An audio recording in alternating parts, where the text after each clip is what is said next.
Call agent വിക്കിനെ വിളിക്കണം. വിക്കിനെ എന്തിനാ വിളിക്കുന്നത്? വിക്കിനെ എവിടെയാ ആർക്കറിയാം. സീക്രട്ട് ഏജന്റ് വിളിച്ചാലോ? ഓക്കെ, സീക്രട്ട് ഏജന്റ് പറയാനുള്ളത് നമ്മൾ നേരത്തെ ഡിസ്കസ് ചെയ്തത് ഓൾറെഡി. സ്റ്റിൽ ഞാൻ കാര്യങ്ങൾ ഇതാക്കത്തില്ല, കാര്യങ്ങൾ ഞാൻ പറഞ്ഞ നിനക്ക്. എടാ മൊത്തം ഫ്രീയാ? ലൈവ് കാണുന്നുണ്ടോ? ലൈവ് ഞാൻ തുടങ്ങി ജസ്റ്റ് നോട്ടിഫിക്കേഷൻ കണ്ടു, പിന്നെ ബിഗ് ബോസ് കണ്ടപ്പോ അങ്ങനെ പോയി. പിന്നെ ഇവിടെ ചാറ്റ് നിന്നെ വിളിക്കാൻ പറഞ്ഞത് നമ്മൾ നേരത്തെ പറഞ്ഞ കാര്യങ്ങൾ നീ ഒന്നും കൂടി പറ. ഷാജാന്റെ കേസ്. ഷാജാന്റെ കേസ് എന്താ? ഷാജാന്റെ കേസിൽ ഞാൻ പറയുന്നു എന്നോട് ഒരു പ്രൊവോക്കേഷൻ പോകരുത്. അതാ ഞാൻ അത് തന്നെ ആ ഒരു കറക്റ്റ് സ്റ്റാൻഡിൽ തന്നെ ഞാൻ നിൽക്കുന്നത്. അതായത് ഞാൻ പറഞ്ഞല്ലോ, നമുക്ക് ഇപ്പൊ ഉണ്ടാക്കിയ ഒരു സാധനം ഉണ്ടാ, അതെന്ന് പറഞ്ഞാൽ ഭയങ്കര എന്താ പറയാ ആക്സെപ്റ്റബിൾ ആണ് എല്ലാവർക്കും. നമ്മളൊരു വൈലന്റ് ഫേസിക്ക് പോയാൽ എല്ലാവരുടെ പ്രൊഫഷനും പോകും, എല്ലാം പോകും. ഉണ്ടാക്കിയെടുത്ത് കൊടുത്ത രണ്ടാമത് ഇത് സുഖമുള്ള ഏർപ്പാടൊന്നുമില്ലല്ലോ. ചാറ്റ് ആരും വന്നിട്ട് കോടതി നിൽക്കുന്നുണ്ടല്ലോ, എന്റെ ഒപ്പം പോലീസ് സ്റ്റേഷനിൽ വന്ന് നിൽക്കും ആരുമില്ല.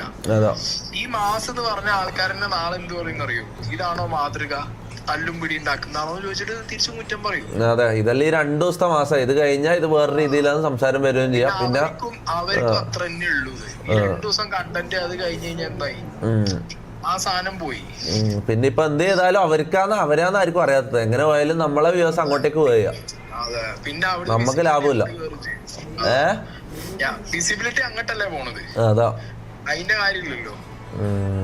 നിങ്ങളൊരു ടീമായിട്ട് നിൽക്കുമ്പോ നിങ്ങൾ ആ ടീമിന്റെ നിങ്ങളെ ഹാപ്പിനെസ്സും ഫണ്ണൊക്കെ ഇപ്പൊ പോയില്ലേ ഇതിനിടയിൽ?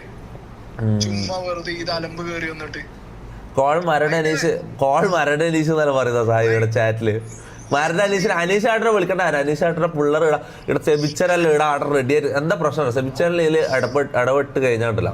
സെബിച്ചൻ ഇട്ട സ്റ്റോറി പോയിട്ട് നോക്കി നിങ്ങൾ, അപ്പൊ നിങ്ങൾക്ക് കാര്യങ്ങൾ മനസ്സിലാവും. സ്റ്റോറി പോയിട്ട് നോക്ക്. സെബിച്ചനിൽ ഇടപെട്ട് കഴിഞ്ഞാൽ ഇവർക്ക് പേടിപ്പിക്കാൻ അറിയില്ല. ഇവർ നേരെ കയറി പണി ചെയ്യാം, മനസ്സിലാവും. അതാണ് എന്റെ മെയിൻ പേടി എന്ന് വെച്ചാൽ ഇവന്മാർക്ക് എന്തെങ്കിലും സംഭവിച്ചാൽ, ഈ കളവന്മാർക്ക് എന്തെങ്കിലും സംഭവിച്ചാൽ ഇതെന്റെ തലയിലാവും. എടാ, കേരളത്തിൽ ഏതെങ്കിലും ഒരു സ്കൂൾ കുട്ടി അവരെ വണ്ടി വയ്ക്ക് മുട്ട വലിച്ചെറിഞ്ഞാൽ അടക്കം എന്റെ പേരില് വരും. അതാണ് പ്രശ്നം. അതാണ് പ്രശ്നം അവിടെ. കുട്ടീന്റെ തലയിൽ വന്നിരിക്കും.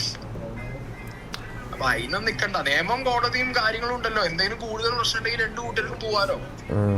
അനക്ക് എന്റെ വഴിക്ക് ഓരോ വഴിക്ക് കൂടി പോവാലോ. അതാ എല്ലാരും സീക്രട്ട് ഏജന്റിന്റെ മെച്ചൂർഡ് വേർഡ്സ്,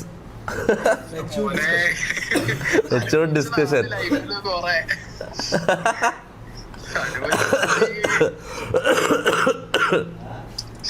എനിവേ ശരി, അവിടെ ടാഗ് ഇടാം. ഓക്കെ ശരി, എന്നാ വിളിക്കാം. ഹരിയാണ മെച്ചൂർഡ്, മൊത്തത്തിൽ മെച്ചൂർഡ് ആയിട്ടാണ്.